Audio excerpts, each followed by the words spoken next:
Здравствуйте, дорогие пятиклассники! Рада приветствовать вас на уроке русского языка. Надеюсь, вы уже приготовили учебник, тетрадь и ручку, запаслись хорошим настроением и готовы работать. На прошлом уроке мы начали изучать тему «Имя существительное в языке и речи». Вспомнили основные грамматические признаки имени существительного. Убедились в том, что нет ничего такого, что нельзя было бы передать русским словом. И прежде всего это касается имен существительных. Тема урока сегодня – имена существительные, одушевленные и неодушевленные, собственные и нарицательные. В ходе урока мы ответим на следующие вопросы. Как различать одушевленные и неодушевленные имена существительные? В чем особенность написания имен собственных? Чему можно научиться у животных? Гость рубрики «Слово дня» – слово «нарицательный». Ведь именно нарицательных имен существительных в русском языке великое множество. Нарицательный, нарицательная, нарицательное. Имя прилагательное.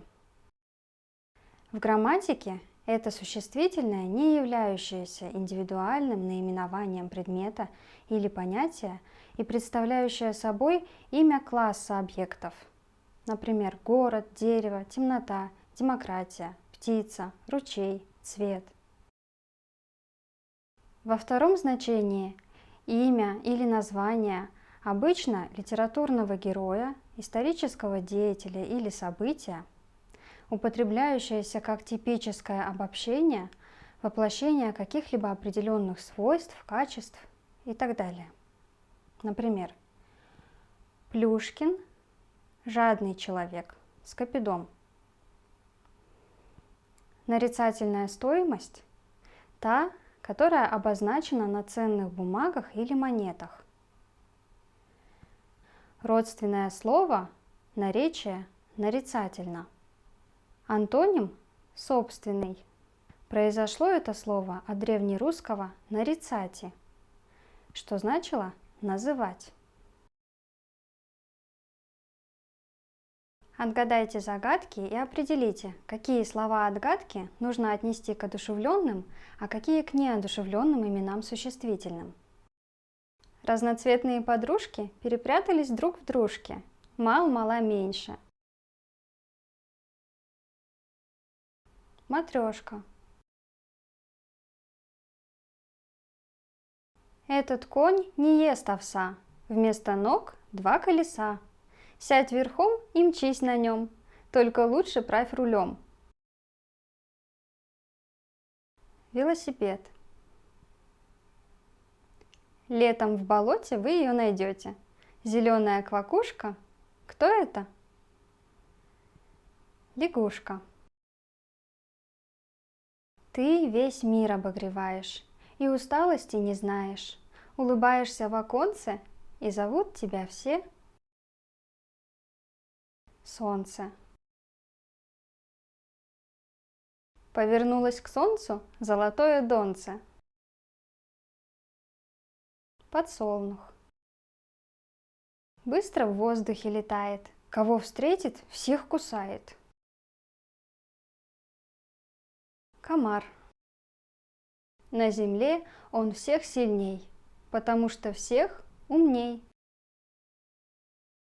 Человек. Как вы справились с заданием? Проверьте свои ответы. Одушевленные существительные – матрешка, лягушка, комар, человек. Неодушевленные – велосипед, подсолнух, солнце. Наверное, у многих сразу возник вопрос, почему игрушку-матрешку я отнесла к одушевленным предметам? Ведь всем известно правило. Имена существительные делятся на одушевленные и неодушевленные. Одушевленные имена существительные обычно называют предметы живой природы и отвечают на вопрос «кто?». Человек, беркут, щука.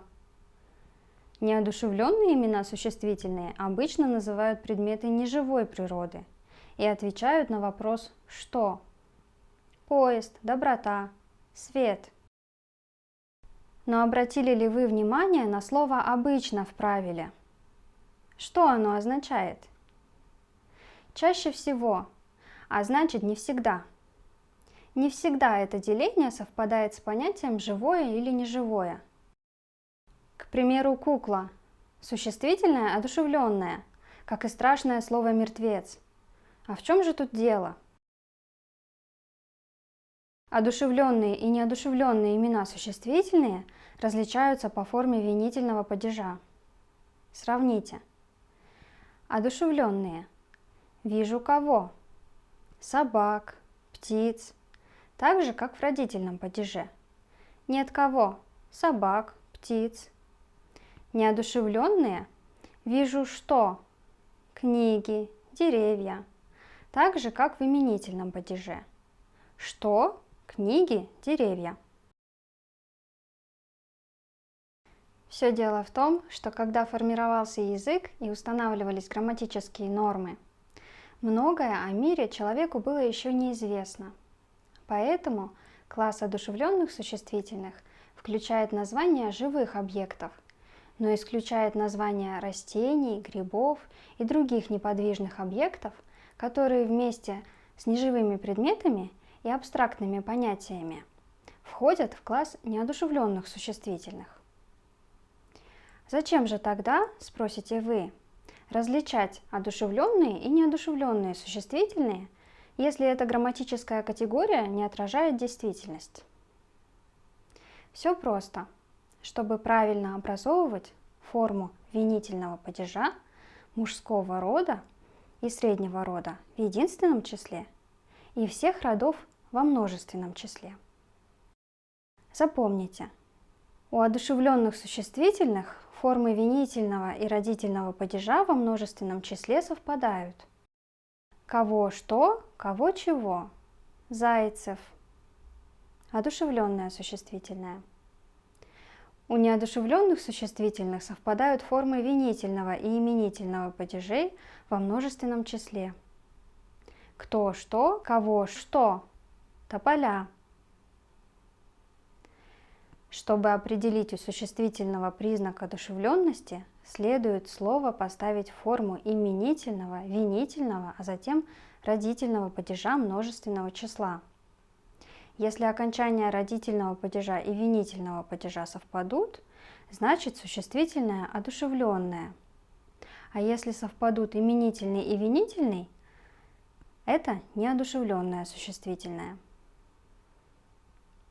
Если вы сомневаетесь в правильности употребления слова в данных падежах, рекомендую заглядывать на сайт, который так и называется «Одушевленные и неодушевленные существительные.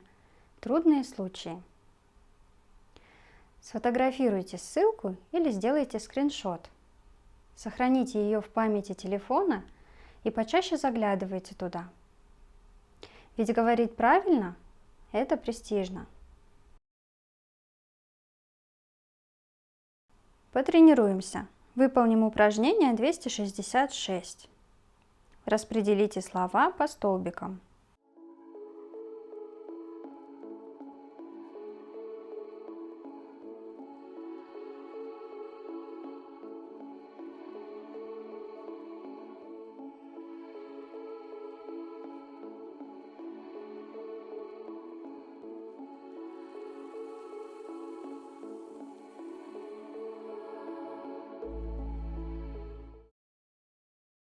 Народ, народы, народов, народы.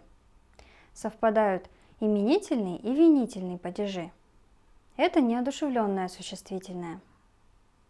Снеговик, снеговики, снеговиков, снеговиков. Совпадают винительный и родительный. Это одушевленное существительное. Мишка, мишки, мишек, мишек. Одушевленное. Слон, слоны, слонов, слонов. Одушевленное. И как шахматная фигура также. Гроза, грозы, гроз, грозы. Это неодушевленное существительное. ухо, уши, ушей, уши – неодушевленное. Как ни удивительно, но существительное «народ», которое обозначает множество людей, является неодушевленным, а снеговик, игрушка, мишка и шахматная фигура слон – одушевленными.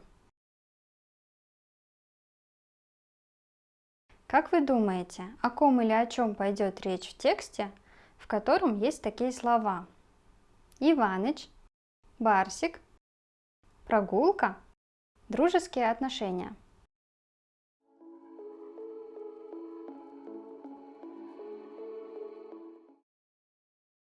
Проверим вашу прозорливость, прочитаем текст.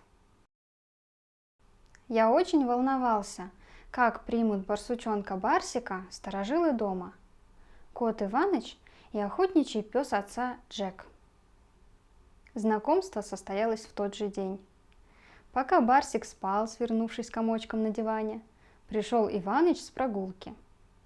Он направился к дивану и вдруг заметил спящего зверька. «Кто такой?» Иваныч широко раскрыл глаза, растопырил уши и шагнул к незнакомцу. В этот момент Барсик проснулся. Но Иваныч не показался ему страшным зверем. Барсучонок потянулся к нему и неожиданно лизнул Иваныча прямо в нос. Кот фыркнул, тряхнул головой, однако принял с одобрением дружеское приветствие. Он замурлыкал, выгнул спину, прошелся к дивану и устроился возле барсучонка, напевая свою неторопливую песенку. Но с Джеком дружеские отношения у Барсика наладились далеко не сразу. Совпали или не совпали ваши предположения? Как вы думаете, почему дружеские отношения сразу наладились у барсучонка и Иваныча? Неожиданная выходка зверька, проявление ласки к незнакомцу, повлияло на исход событий. Есть чему поучиться у животных, не правда ли? А вот как сложились отношения с Джеком у барсучонка, вы узнаете, если прочитаете этот рассказ Георгия Скребицкого полностью. Скажите, почему в рассказе некоторые слова написаны с заглавной буквы, а другие со строчной? Во-первых, заглавная буква указывает на начало предложения, а во-вторых, с заглавной буквы пишутся имена собственные, в отличие от имен нарицательных, которые пишутся всегда со строчной, то есть с маленькой буквы. Для обозначения единичных предметов могут быть использованы не только отдельные слова, но и словосочетания. Например, Великая Отечественная война. Каким из выделенных слов соответствуют данные характеристики?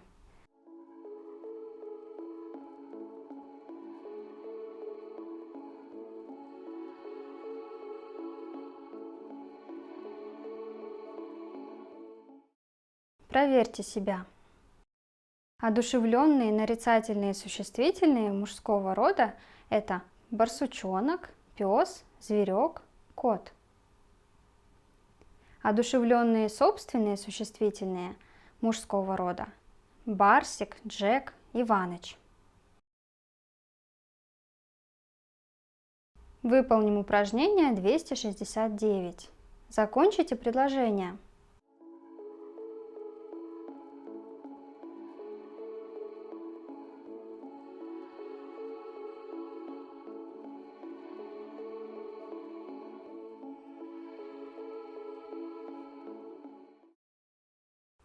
На карте можно найти города Кыргызстана: Бишкек, Ош, Нарын, Талас, Баткен. В Кыргызстане много прекрасных озер: Исыкуль, Чатыркуль, Сары-Челек, Сон-Куль. Здесь выпускают газеты и журналы: Айданек, Вечерний Бишкек, Бишкекчанка. Главное достояние Кыргызстана – это люди, Чингиз Айтматов, Сюминкул Чукморов, Саякбай Каралаев, Бибюсара Бейшеналиева. Именами достойных людей названы улицы в городах и селах: Дюшинкула Шопокова, Михаила Фрунзе, Уркуис Алиевой, Джомарта Баканбаева, Сайры Киесбаевой. Школам, вузам присваиваются имена известных людей: Кыргызская государственная медицинская академия имени Исы Ахунбаева, Кыргызский национальный университет имени Джусупа Паласагына, школа номер 63 имени Чингиза Айтматова. Какие слова мы написали с заглавной буквы? А какие, кроме этого, еще и заключили в кавычки? А почему? Сверимся с правилом в учебнике. Имена собственные пишутся с большой буквы. Заглавия книг, названия журналов, газет, картин, кинофильмов, спектаклей, заводов, фабрик, кораблей, магазинов не только пишутся с большой буквы, но и заключаются в кавычки. Например, повесть «Белый пароход». Потренируемся. Выполним упражнение 272. Подберите к словам из левого столбика соответствующие названия из правого.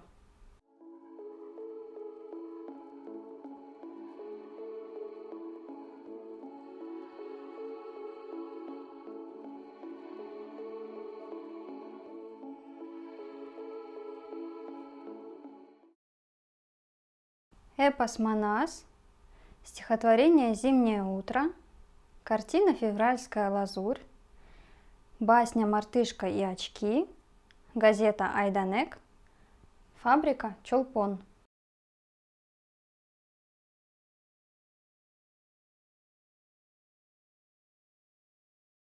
Нарицательные и существительные могут переходить в разряд собственных, если они становятся названиями конкретных явлений или предметов. Выполним упражнение 273. Составьте и запишите словосочетания, в которых одно и то же слово употреблялось бы дважды, но в разных значениях и с разным написанием. Вспомните, как называются эти слова. Например, мороз. Сильный мороз, Дед Мороз.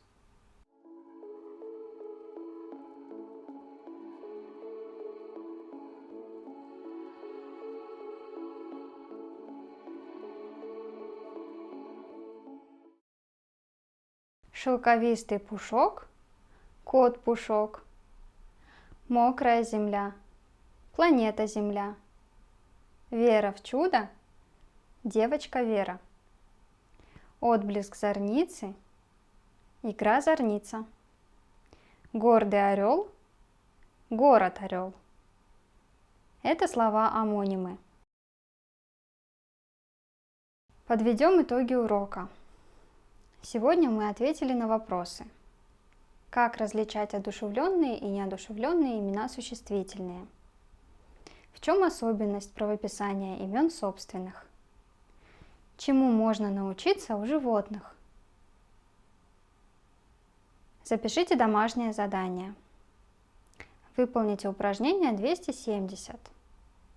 Представьте, что к вам в школу должен приехать ваш ровесник из России.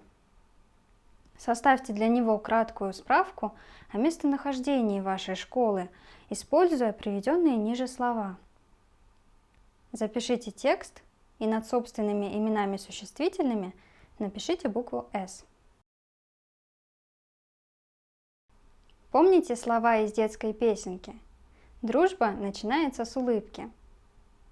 Тот, кто хочет иметь много друзей, сам должен быть дружелюбным, а значит, быть доброжелательным по отношению к другим. В первую очередь, замечать в них только хорошее и уметь прощать. Если ты умеешь смотреть на мир с улыбкой и добротой, то и он обязательно ответит тебе тем же. Наш урок завершен. Спасибо за внимание. Всего доброго. До свидания.